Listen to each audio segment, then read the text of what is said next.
Hi, we're on part 2 of emotional intelligence.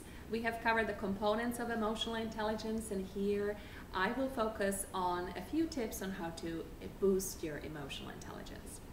So in order to learn how we're feeling and what we're feeling, we really need to ask ourselves. It sounds like a very simple thing to do, and often the question itself can feel very simple, like what am I feeling? It's better to ask what than how, because how can give just a good or bad answer or low or high answer, but we really want a specific answer. So the question ideally would be, what am I feeling? Am I feeling sad, down, overwhelmed, stressed, tired? What exactly is the feeling? Okay, I'm feeling kind of low, but what kind of low? What is the specific feeling, right? And the challenge is to actually ask often enough that the question becomes a habit. So you may be driving in the car and you're just feeling kind of low energy and you're thinking, what am I feeling, right? Or you're walking down in the woods and you're taking, a long walk and you're thinking, wow, what am I feeling here?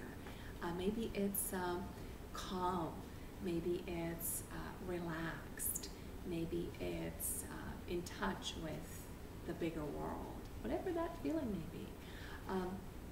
The important thing is to do it often enough again that it becomes a habit.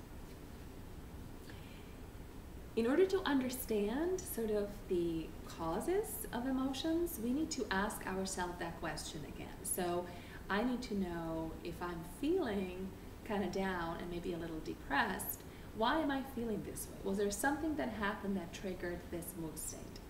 Or does it just happen at a certain time of the day? Am I the kind of person who wakes up in the morning groggy and grumpy, and I just need a half an hour to an hour to just wake up? Maybe that's it. There is no more to it. Or maybe I'm feeling a little low energy and it's because I'm hypoglycemic. I haven't had enough food, right? That's a pretty easy fix. Not always it is that easy. But it's really useful to know why. What is going on? What may have triggered or caused this? Because we can manage the triggers and the causes to manage our feelings, and that's why it can be so helpful. How is this mood impacting me is a really good question. How is this feeling impacting me? Maybe I'm actually feeling pretty energetic, pretty excited. I just got a good news about my job and I'm super happy about it, and I'm really enjoying this feeling.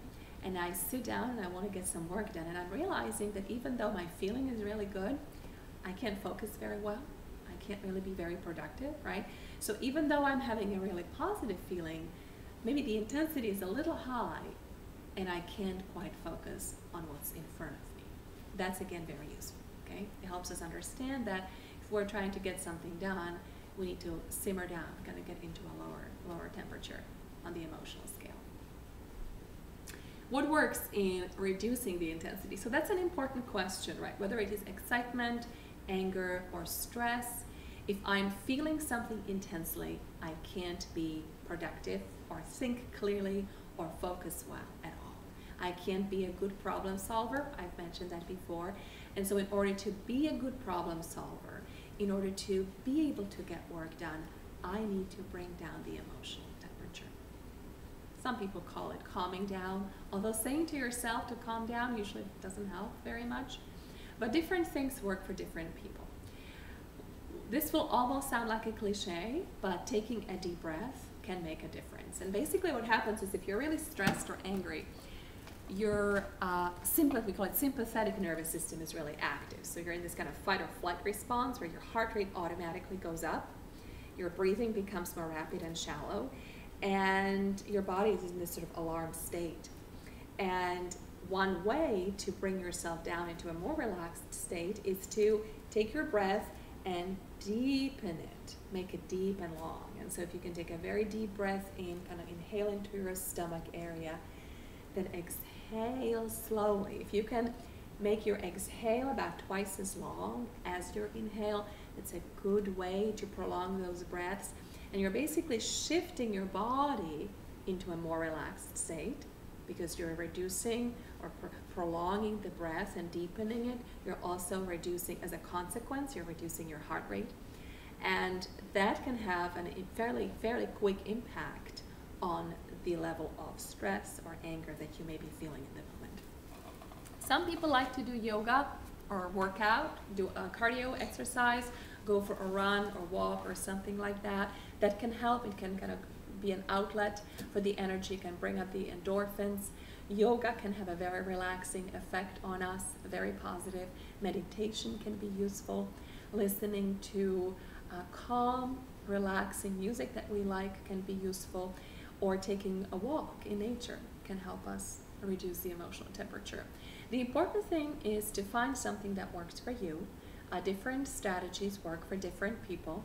And when you find something that works, then just do it. You know, distracting doesn't necessarily help in the long term. So if you're feeling really annoyed and you think like, I'm just gonna watch my favorite show, if it really helps you simmer down and stay down, that's good. But if it just kind of temporarily pushes it on the back burner and then the feeling is right back up, it may not be the most effective way. So the important thing is to find what works for you and then do it. Okay. And then we have noticing how others feel and what we can do to help. So what does that mean? Well, I've mentioned to you before that it is very helpful to actually pay attention to how others feel. It is a source of information. How they may be feeling in the moment, how they may be feeling about us, how they may be feeling about a situation that we are part of. And knowing how people feel is useful because if someone is really kind of angry or upset, we want to give them space, right? We want to calm down a little bit. We don't want to be too aggressive, too intrusive, or irritating. It really can give us information about how we can act, right? And knowing that we can impact someone else's mood, which sometimes we can, or a whole situation that involves a bunch of people can be empowering, especially when we know how to do it. And so noticing how people feel, figuring out what they may need, maybe space, maybe a little bit of quiet time, maybe a little bit of a gentler attitude or empathic attitude, that can really make us effective in that situation. Maybe we can even help make the situation a little bit less tense or less overwhelming for everybody involved. So again, it's just a few tips. Not everything works for everybody. You try different things, you see what works for you, and if you can come up with some additional ideas for how to boost your emotional intelligence, good for you. I appreciate your attention. Thank you.